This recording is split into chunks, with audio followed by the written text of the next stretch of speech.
Welcome to the Brew Pod.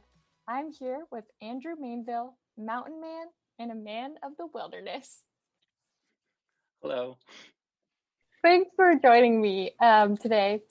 I just wanted to give a little bit of a background on how you and I met.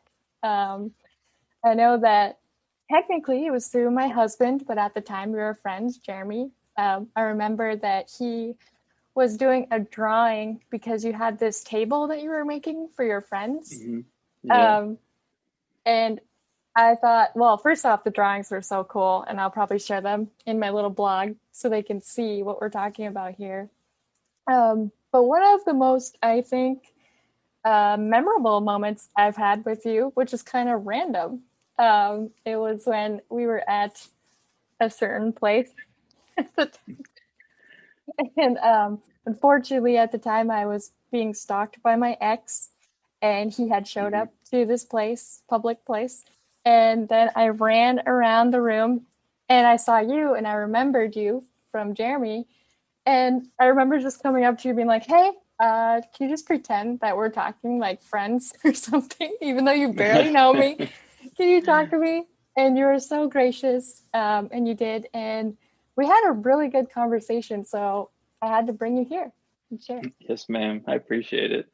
And I'm glad to talk to you. It's been a minute too. Yeah, that's true. Yeah. So I wanted you to share a little bit of a background on you. Oh, there's so much in there. Yeah, I guess I don't know where to begin, but I'm just, I guess, present or past? I guess we'll start with uh, a little bit. Past. Yeah, so like I was always a weird kid. Um, yeah, it kind of reminds me. So I'm a Christian. Obviously, I believe in God, and I was raised in a Christian household, and I always grew up just kind of believing vicariously through my parents. But never actually believed for myself, and it was never real to me. But that's basically a lot of my childhood and teen years where life was struggling to cope with, depression and these things that I didn't know how to deal with or, how to even speak about them. But um, I just didn't feel close to God, and I didn't understand why, when they would pray for me, it wasn't working, or, like I saw that they believed in him. Why didn't, God love me? But yeah, I mean, that was just kind of like, that was my attitude towards, faith and all that, going up into my mid 20s.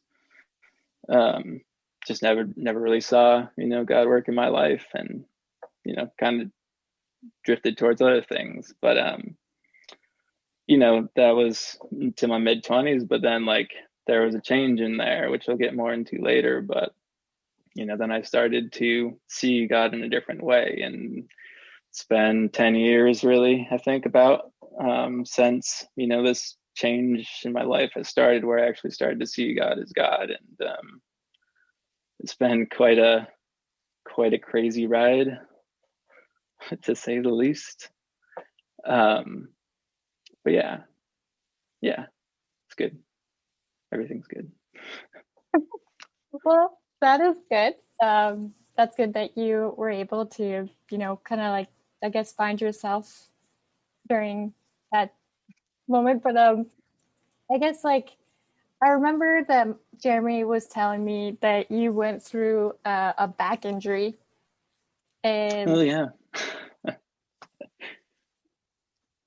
can you how did that affect you? So that was um basically like the catalyst, I guess, of change in my life. um Surprisingly enough, it was not my first time being hit. First time I got hit by a Windstar van.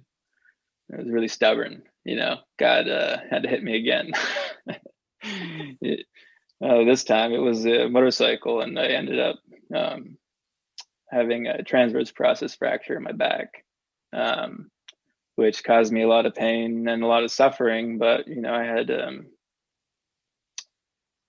not believing in God at the time, I had pursued other means to try to cope with that pain and, find relief in, well, mental relief, even because I wasn't able to work out. I wasn't able to work. I felt like I had no purpose. So I, turned to drugs and tried to find relief through that. Yeah. Which led me down a, pretty dark road. You want me to get into that? Sure, if you're No? willing. Oh, by all means. um, so yeah, where do I begin with that? So I got, first time I decided to buy drugs, I was also exposed to a chemical known as DMT, dimethyltryptamine, which I may or may not have also purchased. But that was like my road into something that was a lot more potent than, weed was like the right off the bat. But after using it, like I started finding relief from my depression because seeing these visions and experiencing feelings in a different way, like love in a more full way, which is something I couldn't feel in depression. You don't feel loved, you can't have those feelings. You're just unable to process it. It started to be what I believed would be my salvation from depression, I guess. And these things that, I would see furthered my belief in something that was, completely different than God. More like a Unitarian kind of view that we're all like, one, basically, that there is no God, we're all one. Yeah. So completely just took me away from, finding God again and took me down a really dark path to the point where I was talking with my father one day about all these new beliefs that I had. I thought I was so smart, that I saw life in a different way that, that he just couldn't see it because he, blindly believed in God. And he never judged me for anything that I said. But he just responded to, everything that I believed. And my thesis on life was that I'm going to pray that God will show you what you're really dealing with. Because I had told him I was doing drugs, that I was, seeing these things, and he didn't stop loving me, but just prayed.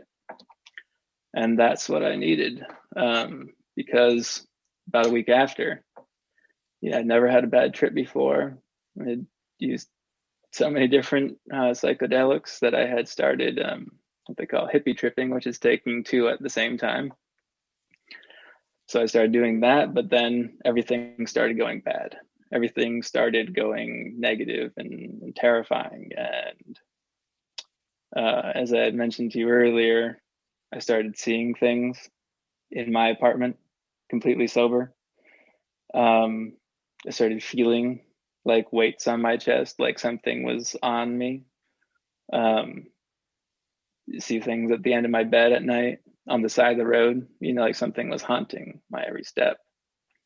And then it just kept getting worse to a point where I'm not going to say that I was possessed, but I was really trying not to like move my arm, but it was still moving. Right. And it's going to sound ridiculous, but basically, like, I was fighting my own body to try not to bite my finger off. And I know that sounds completely stupid, and I don't have any, way to tell you why that was, but I just couldn't stop myself. Drew blood on my finger. But anyways, so that got to a point where I felt like I needed to do more drugs to get past this little barrier, that I needed to go farther in to figure my life out. So yeah, I took probably like 12 times a strong dose of LSD and, a similar amount of DMT at the same time. And for some reason I was in a bathtub and I basically went to hell, I guess I would describe it, where I completely lost touch with my surroundings. I couldn't remember who my family was, like what love felt like, what I was. I didn't have any sensation in my body. It was just, I was completely void of anything. And it was dark and terrifying. I felt the complete absence of God's love is why I describe it as hell, because you would be cut off from it. And it's terrifying. And it felt like an eternity. It really did. Couldn't pull myself out of it. But then, with some brief moment of like clarity, I remember, what my parents believe, that God is able to pull us out of anything. And I did what everyone else does in those moments that you don't see a way out. You call out to God, God save me. And as soon as those, words, left my mind, my eyes opened and I was in a cold bathtub. And I don't remember how long I was there for, but probably could have easily died. Can't pull myself out of the bathtub if I'm drowning. But yeah. So then I had another talk with my dad. I started to see that maybe there was more to this spiritual world that I had, believed originally, that maybe he was right. And so I started reading the Bible, and these like haunting things were still kind of present. What more I read, and he talked a lot about fighting against these things. So, I prayed again to God, and they left. But this was like the start of me trying to change myself, but not being able to fully commit in all areas. So, just kept taking drugs, unfortunately. And, but there was a moment that I committed my life to God, but then after, I still took drugs, but they found me out, because your sins will find you out, right? So I remember one time I was driving with my friend, and I'd taken mushrooms and had weed in my car because I didn't want to bring it in my parents' house. And long story short is that there was a taillight out and we got pulled over, and they only found my marijuana in the car, but not my friend's. It was right in the glove box. They just found what was mine, and I got a possession ticket, which also completely changed my life, because there's a lot of things I can't apply for. So, just kind of me struggling to figure out what my truth was now. And unfortunately, like that led me back into like being in a depressed state, because I went from having a clear belief in something and, thought I had it all figured out, to me realizing that I had no idea what was actually going on. And, I had purpose before. And then I really do think depression is the absence of purpose. Because that's what you just don't feel good enough for anything, I guess. Like nothing has meaning to it anymore. Life has no purpose. But so that led me to, of course, take more drugs and try to find God through drugs again. And unfortunately, that's probably the stupidest thing that I did. But I just kept taking more, trying to find God through that. But then there was like, I knew I was doing something wrong too. Like then there was that guilt. So then, I'd be even more depressed. But it led to a moment basically in the woods where nature is like my refuge, really. It's where I go to find peace and just feel connected. So I went there one morning because I didn't feel anything and didn't really, want to live anymore, to be honest. So I didn't feel loved by my parents, even though I knew they did. Clearly, without judging me, they have unconditionally loved me. through all this, like, I'd kind of lost my purpose. I lost, I guess, my identity that I had found in these drugs. That, I felt that there was something more in my life, that I was destined for. Like, I found purpose in them, and it was leading me down this path. But then having that path taken away from me and realizing that I was at wrong, I I slipped back into depression. I mean, that really is what depression is. It's the lack of purpose in one's life, and I've definitely come to see that more recently. But get into that later. But yeah, so being a man, we're generally more hard-headed, and we don't learn things very easily. So I, of course, went back to drugs to find God, because smart. I actually remember reading the Bible on drugs. It sounds really stupid, and I regret it, but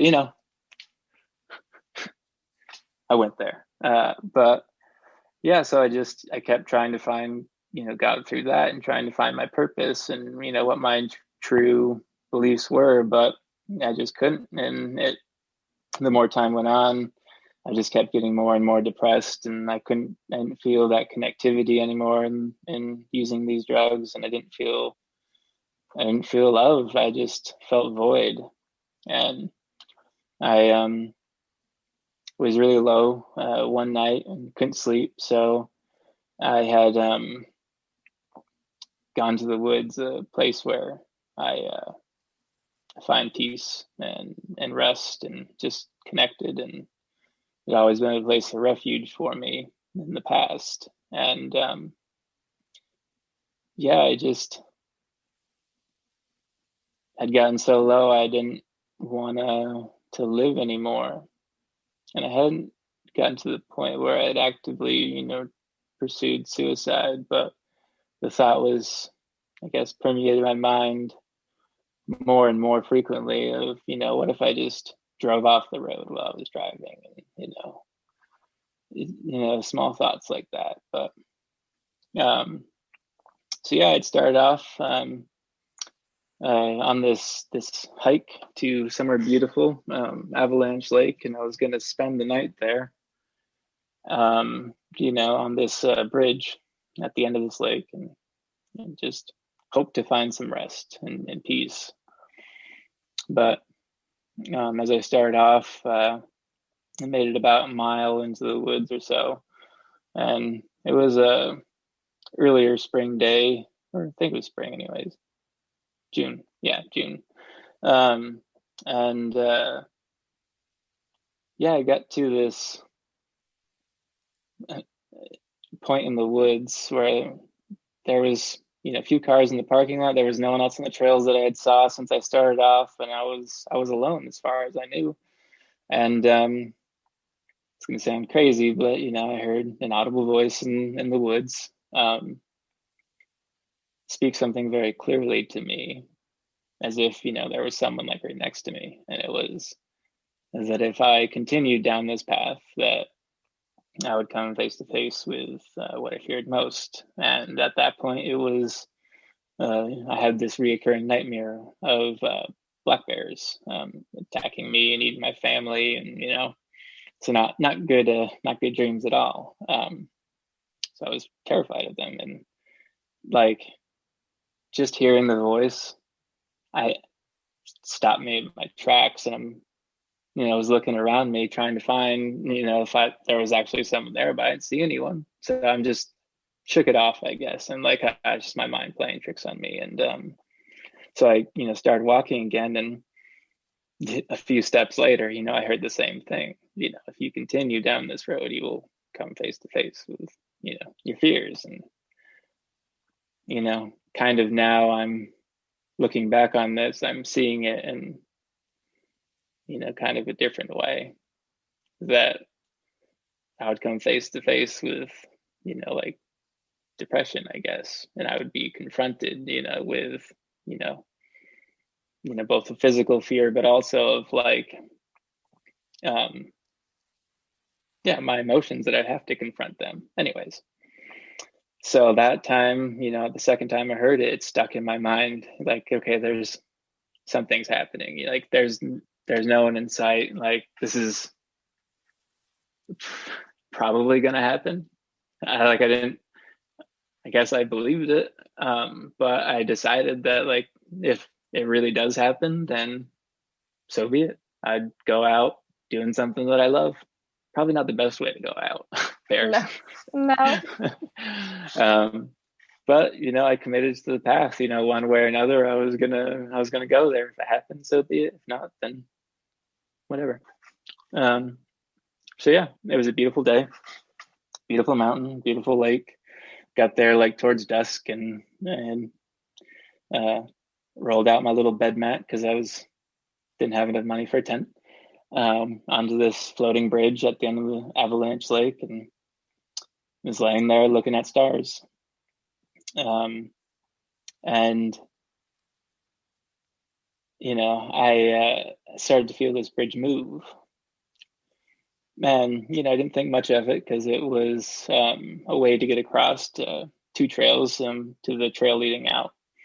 And I just thought I was another hiker. But being dark, I had realized there was no light that I saw, and who would walk on a bridge without light when you can just fall off? Probably not a hiker. No. So I had lifted up my head and turned on my headlamp, and there was this, not a huge black bear, but a good medium-sized black bear, sniffing my boots on my feet, which is just a wonderful memory to have. But I didn't know what to do. So I just kind of stood up, and I didn't say anything. I didn't, wave my arms at it. I guess all of the love that I had never felt, like being depressed, like the love of my parents and my brother and people that were close to me that I was unable to feel before that. It just came, rushing back to me. And I saw that there was a reason to live, that, if I died, these people would be, sad. And the empathetic nature in me is like, I can't hurt anyone. I can't do this to them. How selfish of me. So I did what I did in the bathtub. I remembered, God again. And I called out to him, and he the bear just turned around and walked back into the woods, looked back at me one more time, and then just disappeared. As soon as I uttered those words. The interesting thing was, then I turned around and my headlight, illuminated the path, above, and there was another black bear that ran a direction that I had to go if I wanted to leave. So, terrified of bears, two black bears in a minute. It was the start of a great night. Oh my goodness. Yeah. I ended up making the choice to run the 6 miles in the middle of the night back to the trail, leading out. That was fun. Lots of bruises from that. It's a good time. But yeah, so in that moment, I had, I guess God had reaffirmed to me that he was real, and that he was always there with me, I guess, if that makes sense. And that even though I didn't feel him or necessarily like believe in him fully in those moments, he was still watching out for me, still protecting me. And he was always there when I asked, even though like I didn't deserve it, right?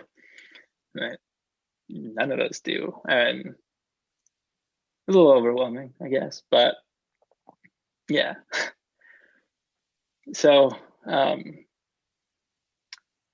I had, kind of committed to not using drugs anymore. And I'm not going to say that I never have, passed that date, because it's something that I, had struggled with for quite a while. But, every time I did something, like my sins would find me out, really, because, if I'm professing to believe in God and I'm doing something that's not right, then it's going to find me out. And it did every time. But there was one other thing that I just wanted to mention, leading with this whole drug thing, was that, using all these things and hearing, I really did hear like things talking to me, and I saw entities, and there's no words to describe what I saw, but like they would say things to me, and they would speak these little pieces of truth that would, end up coming true. Things about my friends, things about my life, things that would happen in the day. And it made me invest in that truth so much more, because, yeah, I mean, it made me feel like I was special, that these things were, only for me, that, yeah, anyways. But then there was other like lies planted in those things that changed what I believed, like I pushed farther away from God. But anyways, there was this one truth that was very specific, and so specific that is, when I heard this date, I can't remember the date. It's in my phone somewhere, and I have a reminder to, it pops up every year. But that was that if I didn't stop using drugs before this date, that I would go to jail. And, being very specific, I just put it in my, calendar and kind of forgot about it, right? So me and my parents had this really a once in a lifetime opportunity to stay at this place called Windfall Pond. It's in New York, and it's a house with like bunk houses on its own private lake. And it was just me and my parents on the entire lake. We had it all to ourselves, but it came through like someone my parents met through the church, the original Mr. Planner's Peanut. I can't remember his name, but he was the guy that used to, be the Mr. Peanut. Oh, But that's he cool. it's completely random thing that is just, it was such a blessing to my parents and I. It really just deepened our connection together. Talking, I was sharing with them like things that I had gone through, and but yeah, just there, we were sitting there the first night, reading and getting ready for dinner, and that reminder popped up in my phone that, had I not stopped using drugs, I would be, in prison, right? So, I thought it was, fascinating, right? I'm here instead of in prison, right? And, my parents and I, we really, yeah, it was interesting. But we come back to that, to our house and look at the newspaper from that date, and yeah, there was like 28 people arrested or something like that on a big drug bust in Franklin County. And I have the newspaper clipping sitting there too in my little journal thing. So I thought that was a little, extra interesting. God looking out for me, and you know, yeah, That's just like mind blowing. It's the yeah, best it way blew I my can. It's mind. like, wow, Yeah, wow. I do remember but that bust too. That was like a very like well, from people from our area, that was like the biggest news. right, yeah. So like, after I got back, I guess I started seeing that. I guess God's hand was, I guess, started looking back on how many times God had actually saved me from, my foolishness, really. I mean, all the things that I have done to, you know, where I could have hurt myself, could have potentially hurt others, which I never have, but like there were times there that I probably could have really easily, and it gave me so much regret, I guess, and just, but also like the desire to change, I guess, and to really see the value in like putting the stuff behind me. So I guess I'd say I was more intent on pursuing a relationship with God. And I think religion often gets confused with relationship. Is that religion is just, you know, it is what it is. There's different denominations and all that, but the important thing is actually having a relationship with God. And I know that might sound weird, like divine being, like how can you have a relationship with him? But like that's why we were created, to be in relation with him. And that's, you know, from the beginning of the Bible, that's what it was about. It was about God being with Adam and Eve, and it was the relationship. So I started to pursue, I guess, my developing my beliefs more, like really figuring out what was right and wrong for me, and just kind of, I guess I was hungry, I guess, to know more. But you know, that didn't stop me from, you know, messing up all the time, because I'm a man, and it was a struggle there for a while, but eventually I came to this opportunity, which was to move out to Washington. A really weird like series of events, I guess I would say. I had started looking at property in New York, actually. I was going to buy my grandma's land, but then one day my job blew up at Alcoa. There was a fire in one of the furnaces, which was normal. We just always saw flames shooting out of the back of it all the time and thought nothing of it. But it had gotten so hot and so high that it had reached the aluminum dust on the roof joists, which is an explosive. So there was a big boom. All the dust, you know, from the rest of the roof had, like, you know, fallen off. It was all smoky in there, and basically I watched my job go up in flames. Also living on like 85% of what I was making. So I didn't really have a lot of wiggle room in there. So I'm like, this is the end. I'm going down, going bankrupt. But it was a bad day. I remember kind of falling back into that depression, thinking like, I just started changing my life, you know, started pursuing God. Like, why is this, you know, happening to me? Which I've started to come to believe over the years, that suffering is good. And I know that's like a really weird thing to say, but everything that I've been through has changed my life. And once you're through it and you can look back on it, if you choose to, you know, overcome it rather than succumb to it, it's a positive. It changes something in you. It builds character, it builds strength, you know, and this did. For a while there, I had mono, and I was working like 60 hours a week, and I didn't know I had mono. It was horrible. It was like hell on earth at work. But because of that fire,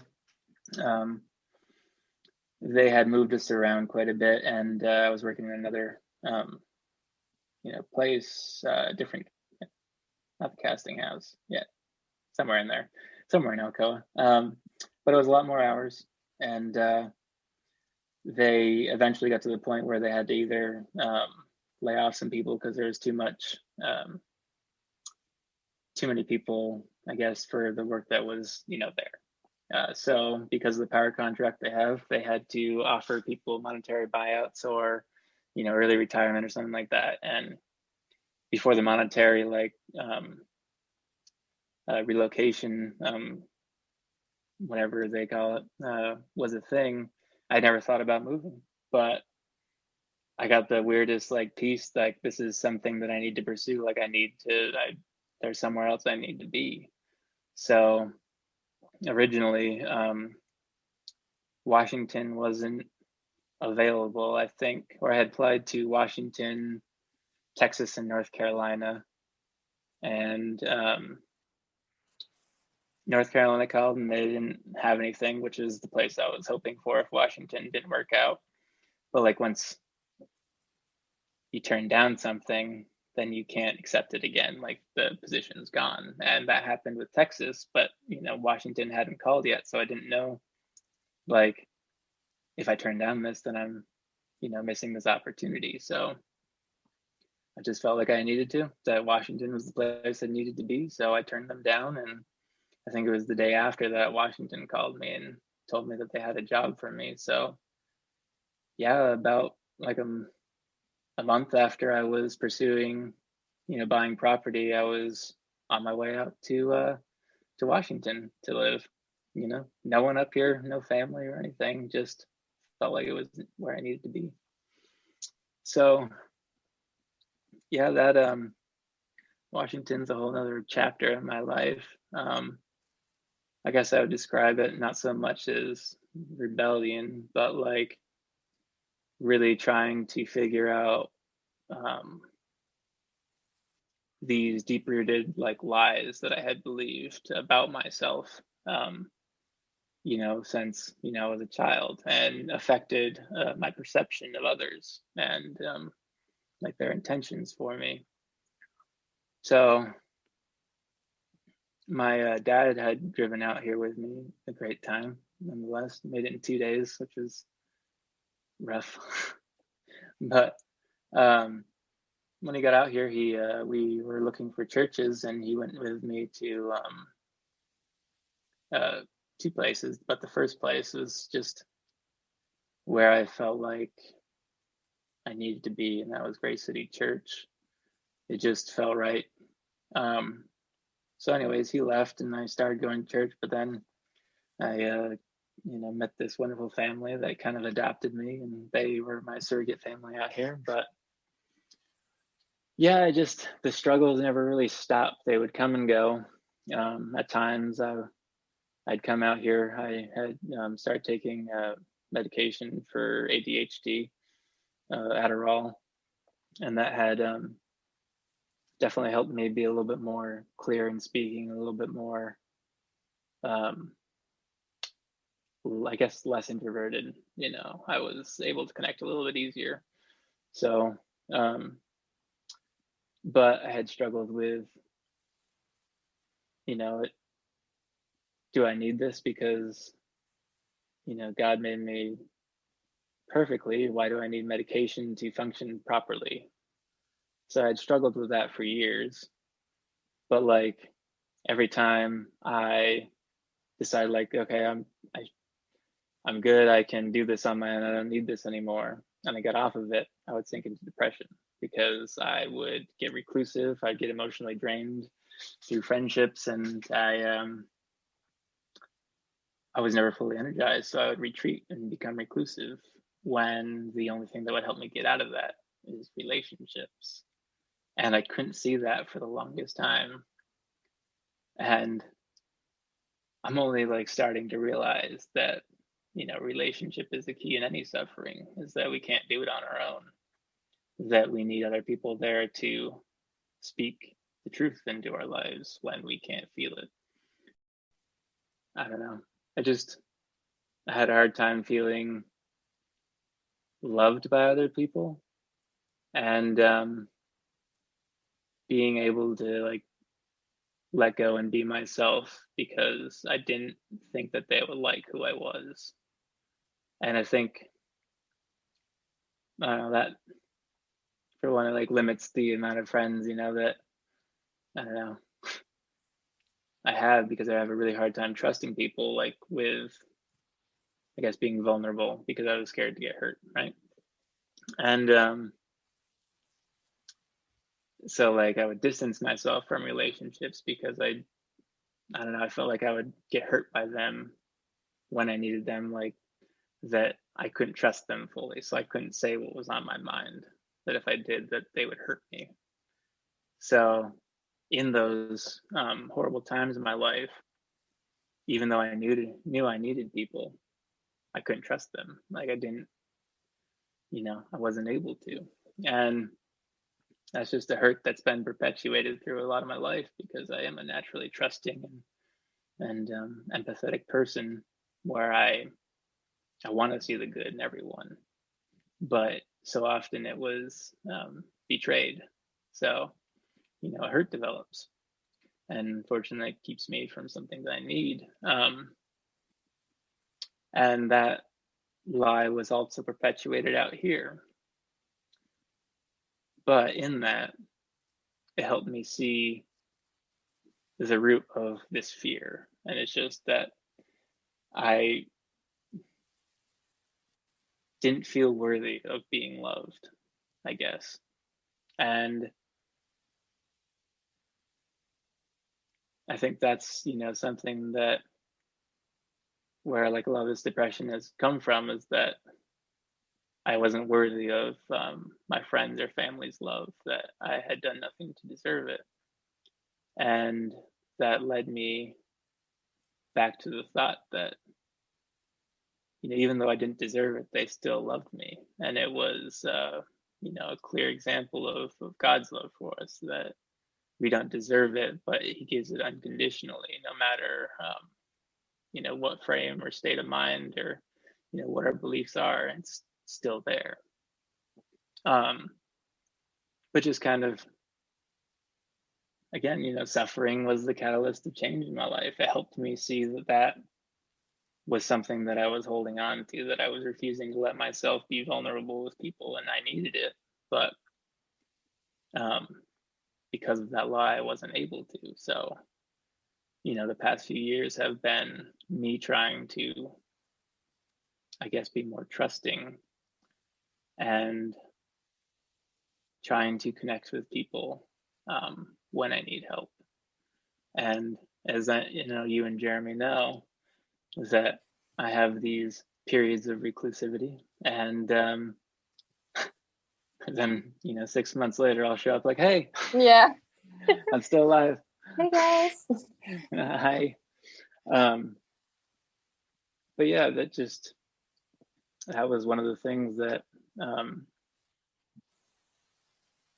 you're just moving out here. I don't think I would have learned it in New York, that I needed to be away from family and kind of do things on my own to, I guess, see God meet me in it, and see God heal areas in my life that I didn't even really think, were, it was a wound.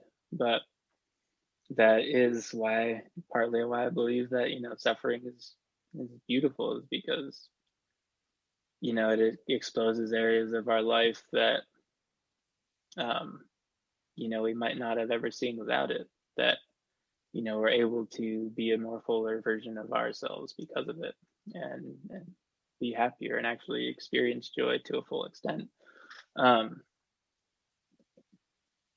yeah, I mean, just moving out here, that wasn't the stop of all the struggles, and love was one of those things. But I'd also, 6 months after I was 5.5, I had thrown my back out again, out of work, and I wasn't able to really walk. I was kind of hobbling around there for a bit, but I had to make a choice that if I continued working at Alcoa, this would probably be my reality for the rest of life. Would be a cycle of disability and going back to work in the furnace. So I had to make the choice to try to pursue something that would be more beneficial for my health. And through that family that I met at church the first day, they told me about UPS. So I went against what I'd say most people would do, trade a almost 6-figure job in for part-time, making $10 an hour. Unfortunately, I was still in debt, so it got to the point where I was homeless for 4 months. I lived in my car. Wow. But yeah, I could have lived with other people, but I, being a stubborn man, I decided to, go for the experience. But I guess interesting tidbit about UPS and just the whole situation that I had there. When I first started working there and I made the choice, I felt like that's where God wanted me to be. But usually you had to wait about 2 to 3 years to become a full-time driver, which was the end hope. It How great of a job UPS is, like, blew my mind, like, until I actually found out about it. But you know, I was committed to working part-time and making it work until like I could get there. But God provided for me in that, even though I was homeless, but I did have a place to stay. Just stubbornness, kept me from that. But he I was working, full-time hours within like 4 months of me starting at UPS, which was, still considered part-time, but I was making plenty of money to afford an apartment again. So I had saved up some before I actually got another one. But so the way UPS works is a seniority thing. So whoever starts first gets basically the full-time position when it comes up. They're able to bid for it. So whoever has the highest seniority gets it. So there was, as I was working full-time, it had usually taken 2 to 3 years, but within a year I was full-time driving.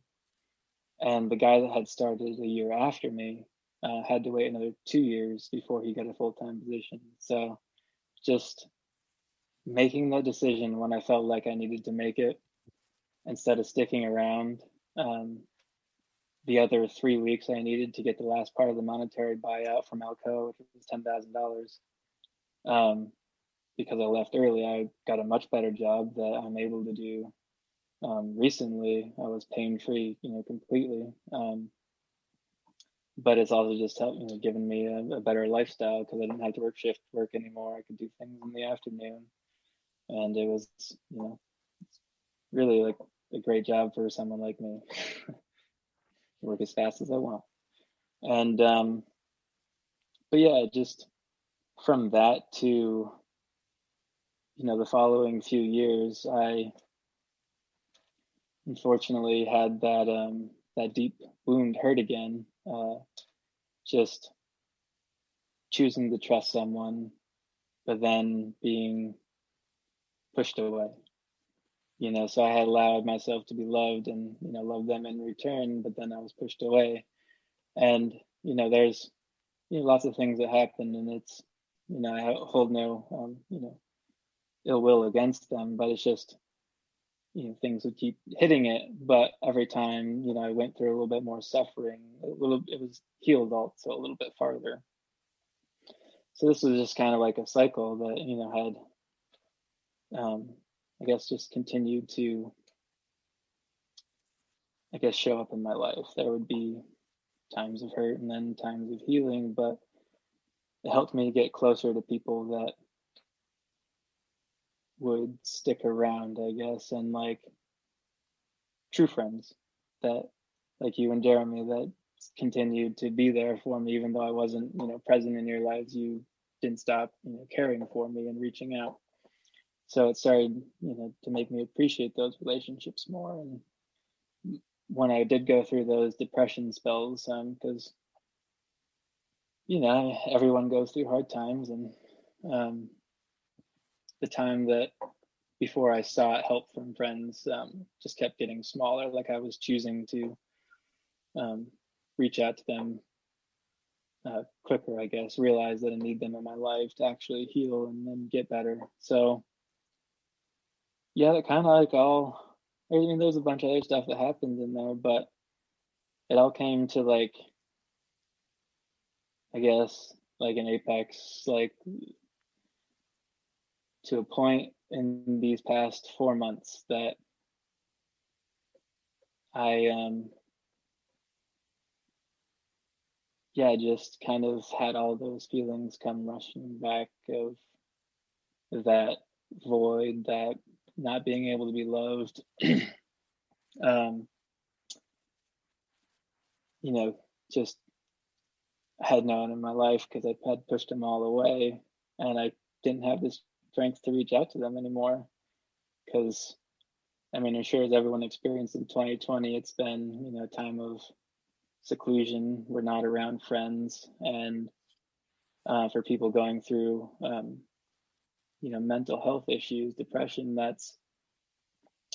we tend to drift towards that, but that's not what's going to help us get out of it. So now that there's even more of a push to be separated, a lot of people have gone through some really hard mental battles, and one of them was my little sister in September.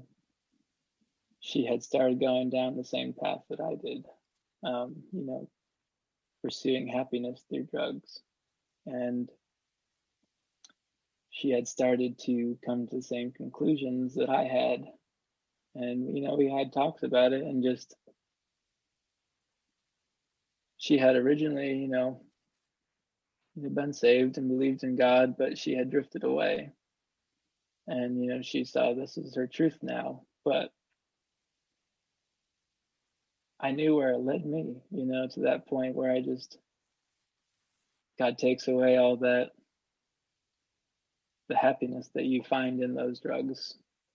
And I guess I wouldn't say God takes it away, but that joy is fleeting.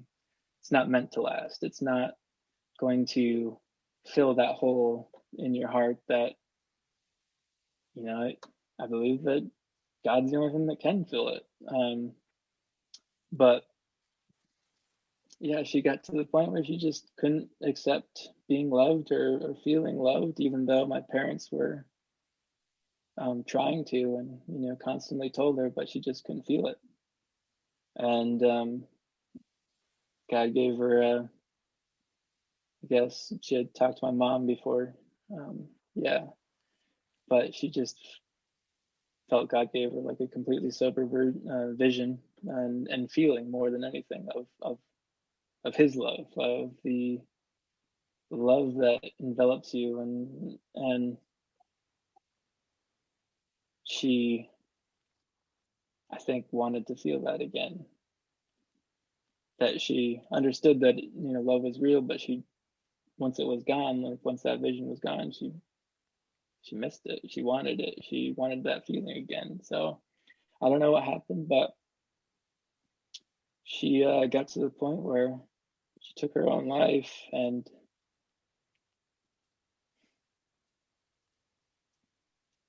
yep, that that was hard.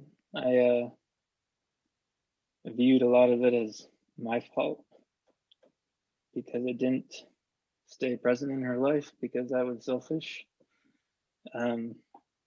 even though I knew where she was headed, and there was nothing really pressing going on in my life, but I just chose not to pursue her. And I know it's not my fault, because we can't change that choice. There's nothing that we could do to, can't blame ourselves, but we can't help it because I knew that's where she was going. But I had suppressed that feeling of dealing with her loss for months. And I often express my grief through writing. And as soon as my parents had called me that morning when she took her life, was that I needed to write about it, but I just didn't want to feel that pain. So I suppressed it, and I busied myself with video games, which is something that I've always struggled with, to find happiness and depression, escape in a video game. But it only lasts so long before that grief and that pain comes back to the surface, and it's our choice to either deal with it or be overcome by it, and suppress it, and then be another hurt in our life that we will affect a lot of aspects of life. And yeah, on I had slipped back into depression in the past 4 months, and come Christmas Day, I just felt like I needed to write about it, and I did, and it was good, and it was painful, um, but it was healing. But unfortunately, dealing with that guilt, processing what I actually had felt, pushed me so far down into a hole that, yeah, I was like I said, just completely void of feeling love and completely empty. That, yeah,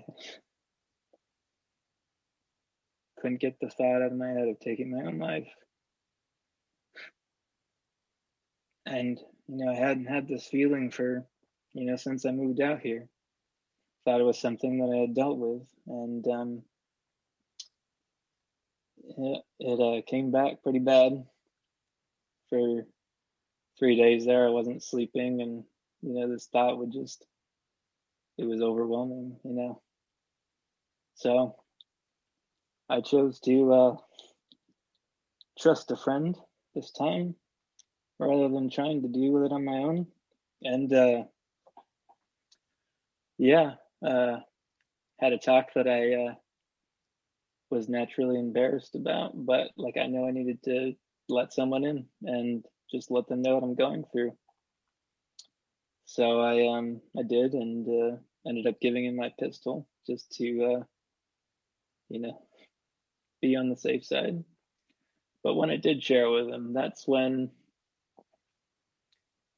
I don't know, I felt relief, I guess, that that weight wasn't mine to bear alone, that there was someone willing to help me with that. And I know there always has been. All these, I have a lot of great friends that have always stuck with me, but it's just so hard for me to trust someone and open up to them that I hadn't. But yeah, that's what um, this year has kind of led me to, is just the importance of mental health, but also that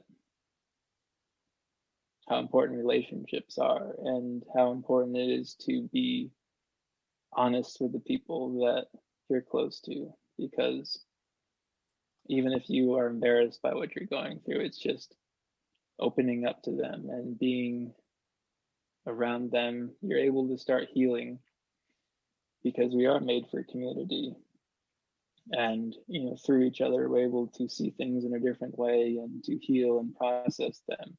And there's just someone there that's in your corner. And I guess it's just partly, I think I needed to feel that emptiness again and that pain, to kind of remember what my little sister went through, but also to give me purpose, I guess, to be more present in the people, and people that, my friends, my close friends, people that matter to me, and just people who are suffering too, that,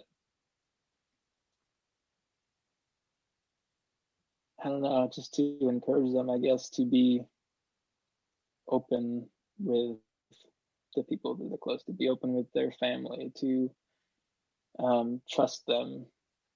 And I'm not going to say that trust is always going to be rewarded, but more often than not, the people that you find close will, be there for you, and hold what you tell them, with, um, I don't want to say value, but just, I don't know, respect your honesty, I guess, and try to help you through it. But I don't know, just, yeah, I guess that suffering can be good. Even the darkest parts of it, we can still find healing in it, and we can overcome those parts of our life that have dragged us down in the past, that no state of mind or situation is permanent, that there is always hope. Yeah, I don't know. Wow. I just want to give you a hug so bad. Yeah. Thank you. Yeah. So I know that you actually wrote a really beautiful poem for her that you actually shared on your Facebook. And I don't know if you'd like to share a bit of that, or I can also share that on the blog. So yeah, there's that poem that I wrote for her. I guess I might as well share it since we've been talking about it. So like I guess the imagery would be more clear if you knew my sister, Danielle Baldwin.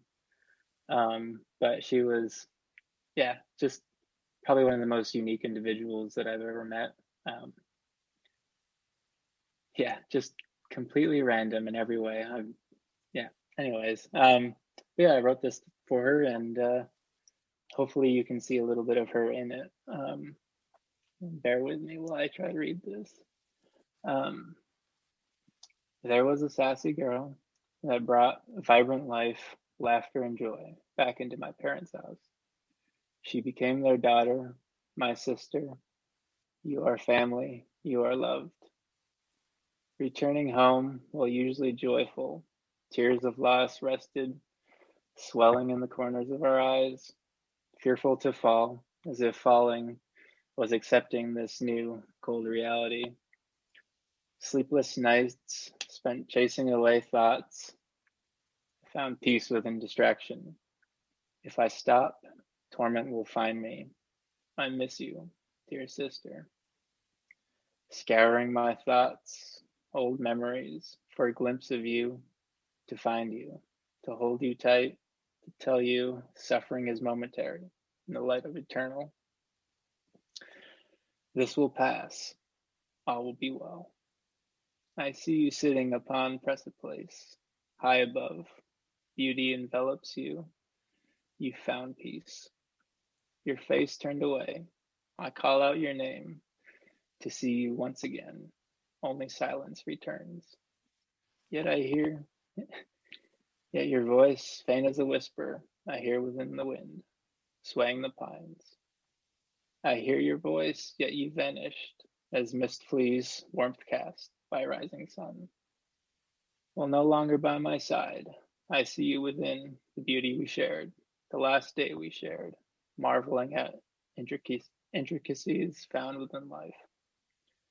Your smile warmed any room, your laughter brought infectious joy, your heart welcomed the broken, your mind sought to uplift, your life bestowed life to those around.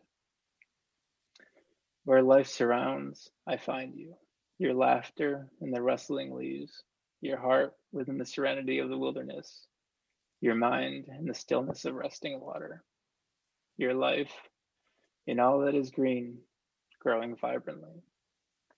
Memory of your life, laughter and joy, burns like wildfire in the hearts of those forever blessed by your short time with us, forever remembered, cherished. Without equal measure, our lives forever have changed. Though you've gone where I cannot, you left me, yet you stayed close. Forever in my heart, I find you now, within the wilderness. Uh, that was a lot of the imagery that I used in that poem was from the last time that we went hiking together in the Adirondacks. And just one last memory sharing something that we both loved so much. Just one last day, forever remembered, I guess, joyously. And yeah, what a day it was indeed. But yeah, I guess that's where I'll forever find my sister. Just every time I go out into the wilderness, I just feel her there with me, you know. But yeah, Thank you so much for sharing that. It was beautiful.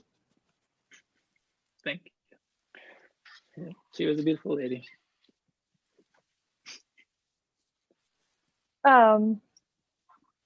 So I wanted to ask you, if you could go back knowing what you know now to yourself, what would present Andrew say to young Andrew? I think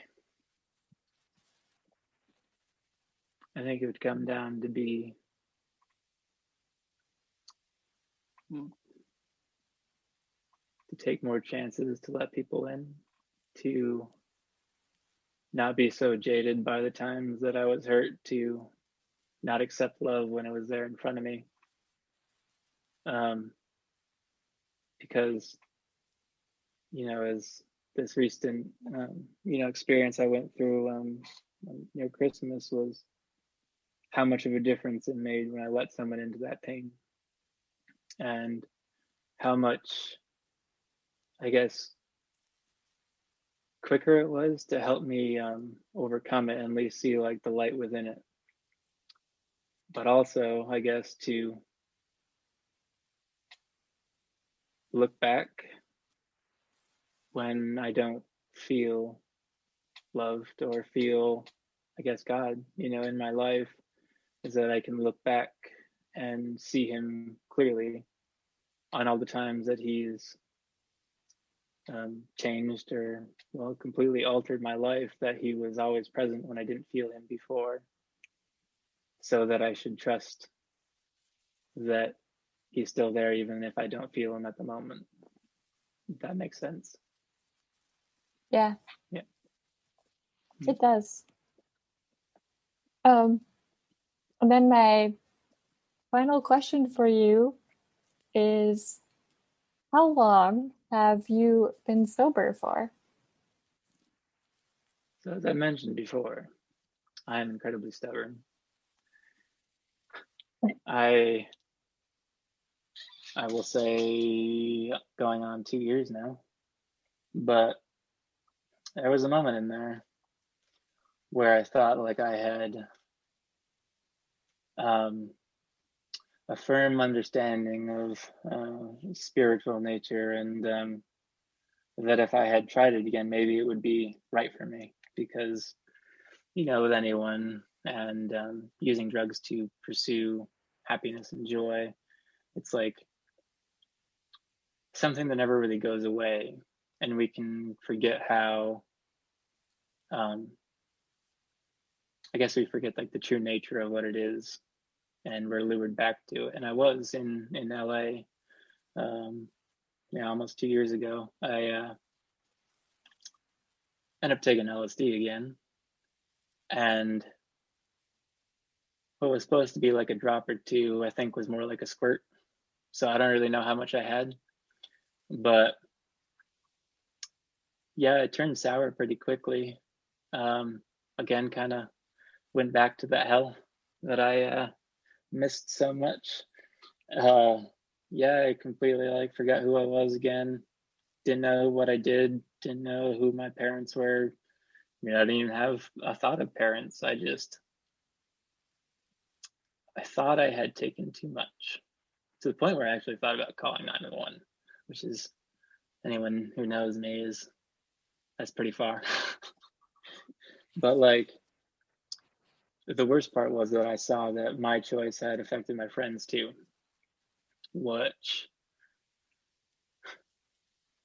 yeah, tore my heart to pieces, I guess, was that I had caused them also to have a bad experience and hurt them through my choice to do LSD that night. So there was a lot of stuff that happened that night, but just it actually turned into like almost a positive, was that I had not been able to find my way out again. And then I remembered that God had always saved me in those moments like that. So I called out to him again, but this time it was that I had to talk to my friends about God. that he was trying to pull us out of this bad trip. And so I had diminished them on psychedelics. But then as soon as I started talking to them, then things started to change. Like, this is something that I had to do. But anyways, it just kind of reaffirmed that it might have got me to where I am today, but that it's something that needs to be left in my past. I guess even in that like choice to, go back to where I was before, God still met me in, like I said, but I guess that it's possible that even when we're doing something that's not necessarily beneficial for us or even harmful for us, that God can still meet you in it and, pull you out of it and, even turn that negative into a positive. And yeah, I guess just, yeah. Yep. That's what I want to say. Yep. Okay.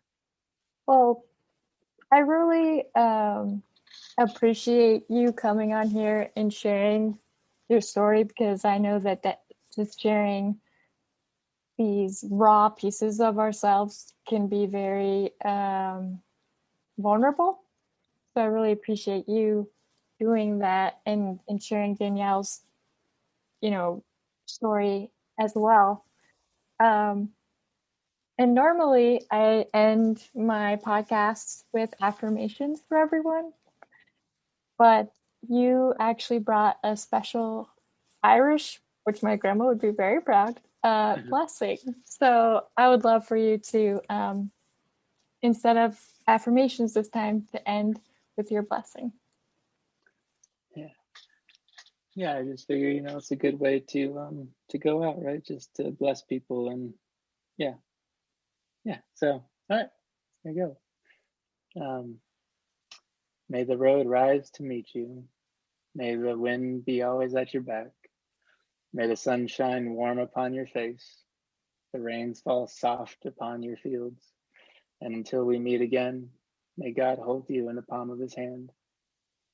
May God be with you and bless you. May you see your children's children. May you be poor in misfortune, rich in blessings. May you know nothing but happiness from this day forward. May the road rise to meet you. May the wind always be at your back. May the warm rays of the sun fall upon your home. And may the hand of a friend always be near. May green be the grass you walk on. May blue be the skies above you. May pure be the joys that surround you. May true be the hearts that love you. Thank you. With that, I want to leave this with just having you share the platforms, because you do photography. If you could share your Instagram handle. It's Andrew of the Mountains _ between the words. Okay, perfect. And I will also add that to this link. And with that, you are loved, you are worthy, you are cherished, and I am proud of you. Until next time on the Brie Pod.